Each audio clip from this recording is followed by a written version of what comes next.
Well, I don't know about you, but I'm an Amazon Prime member.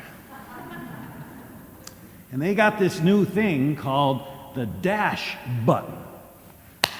And the dash button is this little thing you can buy for $4.99, but you get the $4.99 back on your first purchase using the dash button. It's about the size of one of the name tags that some of you have on. And you put it where you need it, and you push this button, and you get what you need. It sometimes has the word Tide on it. And so you put that button, there's a little stickum thing on the back, you put that little stickum thing on the washer, and when you think you're about to run out of Tide, you push the Tide button, and soon Tide arrives. I'm not kidding. This really, you go Amazon, there are many products: Bounty, Clorox, Cottonelle, Dixie, Finish, Glad, Hefty, Tide, Ziploc, Icebreaker mints. In case you are in that situation where you need more mints, you push the button and more mints arrive. Kraft macaroni and cheese, and who doesn't need more of that? Larabar, Optimum Nutrition, Orbit, Depends, Digestive Advantage, Gillette, L'Oreal, Mrs. Myers, Olay, Gerber Formula. Take note. Huggies, pet food. Push the button. In 14 metropolitan areas, it will arrive in the next day. Push the button. In LA and Minneapolis, it will arrive in 1 hour. Push the button.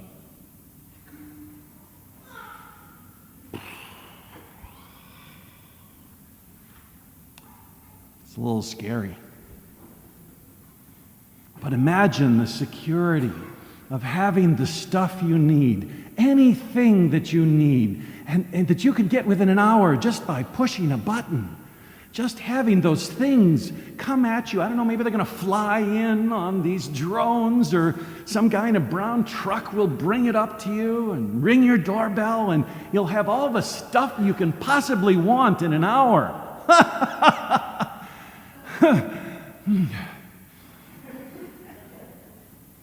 We want this security. We want the stuff to be there when we need it, because we just don't want to wait for knowing anything. We want to Google all the answers. We want to have all the stuff, and not just next week. Now. Now. And that's what it's called when it comes in an hour. Amazon Now.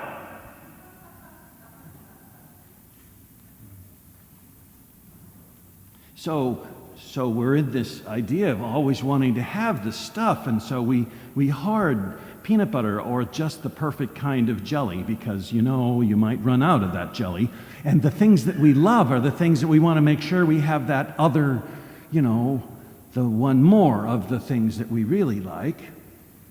You read the Amazon reviews and they all say, I bought an extra one just in case. And we do it because we want to be safe.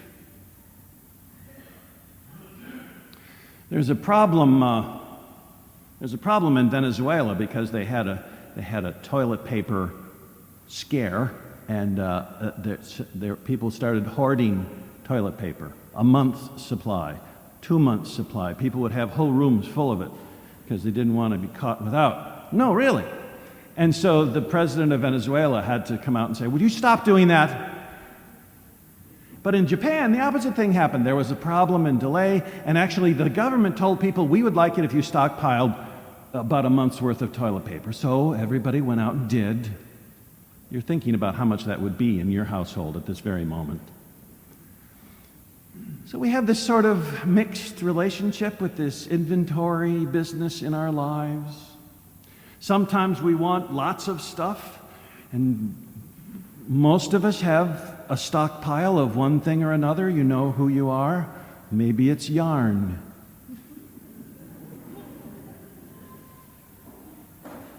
But sometimes lots of stuff won't do. Sometimes it's the one perfect thing. We imagine that there's one thing that we fixate on that can make us happy or at least safe. That we imagine this one object. And it's all about the imagining, because advertising has taught us to imagine ourselves in this perfect world in which this product will solve all of our problems. And we know that that's not true, but we don't know that that's not true. The solution to all our problems may not exist in the collection of stuff. We may sometimes focus on that one thing that will certainly bring us joy. Maybe it's the perfect house in the perfect place that will just, everything will come together if we find that perfect house and we shop for it. Maybe it's the perfect car that will symbolize freedom and luxury all at once, and we'll climb into the car and we'll just feel so much in control of everything, and so we shop for cars and we buy a new one all the time, and the car becomes the symbol of our freedom. I can go any place I want. Maybe it's that car that will complete us or make us happy.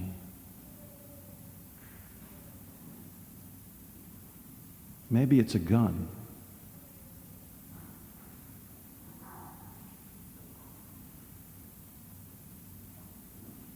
A gun can be the ultimate material idolatry. People stockpile them, use them for security. Like all objects of desire, they function mostly in fantasy. We buy guns because we imagine ourselves killing an attacker or wreaking revenge on a foe. A gun is a fantasy about how we will use it. It's not the thing that causes these fantasies, it's our defensive, judgmental, unfaithful attitudes. We need so much more than gun control. We need soul control as well. The gun problem in America is a spiritual crisis where we think something can be our agent of retribution. A spiritual crisis where we think our own personal defense is worth any risk of abuse. A spiritual crisis where we are saved by power and violence and not by God and humility.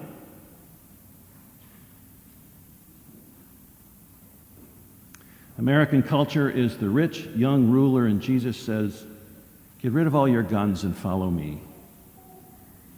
And it shocks us and makes us mad and sad.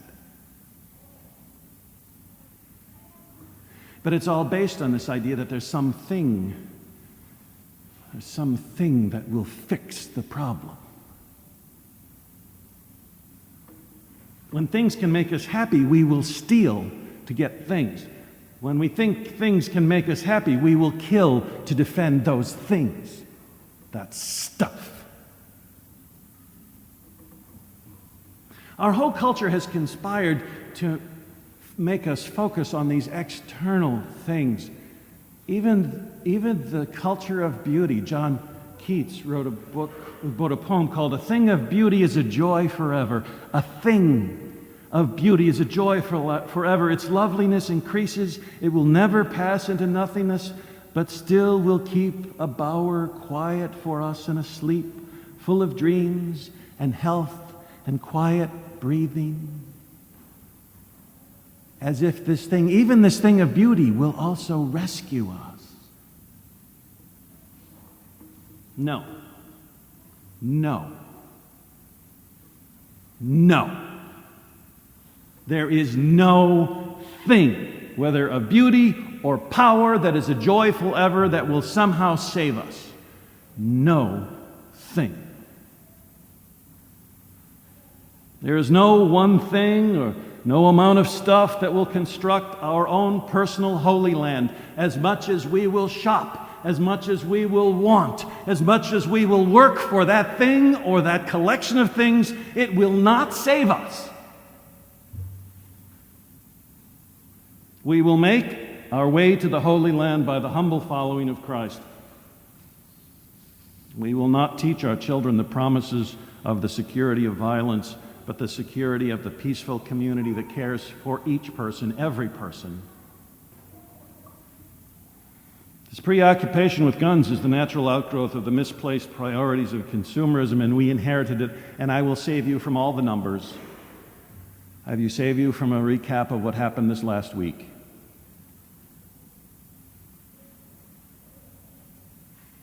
Mama bears and Papa bears, I speak to you. Protect your children. Protect them with your love and nurture, and show them that we are called to welcome the stranger, whatever the cost. And that we live for principles that are greater than we are. Tell them of another way of living where we don't need the next piece of colorful plastic to be happy. It will be hard. They will be surprised, as the rich young ruler was, and sad when they don't get the next piece of colorful plastic. Show them the blessings of community and the price that is to be paid for the plethora of plastic. Teach them that quick answers are often wrong answers. Help them to live without the easy button to push. Inoculate them against a world that will deliver their most petty desires with a gesture.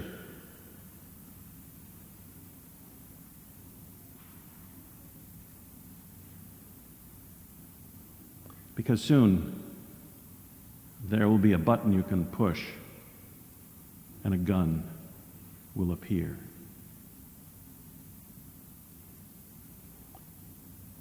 Let us keep our hearts fixed where true joys are to be found. Amen.